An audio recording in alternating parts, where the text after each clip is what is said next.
ఇప్పుడు సైతాన్ గడు ఎవరిని పడతాడు? మందిరంలో రెండు స్వభావాలు కలిగిన వాళ్ళు ఉన్నారు. కాసేపు ఏమో దేవుడు అంటారు, కాసేపు ఏమో సైతాన్ అంటారు. వీళ్ళ మనసు పట్టుకుంటే మనం ఇటువైపు లాగేయచ్చు. కాబట్టి ప్రియులారా, నేను మీకు చెప్తున్నాను, ఇలాంటి భయంకరమైన నీచమైన కార్యాలు జరుగుతున్నాయి. భయంకరమైన కార్యాలు వింటూ ఉంటుంటే మెంటలు వచ్చేస్తూ ఉంది. ఇలాంటి కార్యాలు జరుగుతూ ఉన్నప్పుడు నువ్వెందుకు బాగుపడట్లేదు? నీ మనసు ఎందుకు మారట్లేదు? దీనికోసం కుటుంబాలని తగలబెట్టేస్తున్నారు.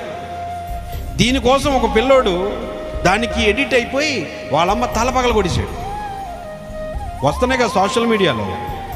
తలపగలు కూడా చంపేశాడు. వాళ్ళమ్మ రక్తం కారుతూ ఉన్నాడు, ఆడు ఈ పిచ్చిలో ఉన్నాడు.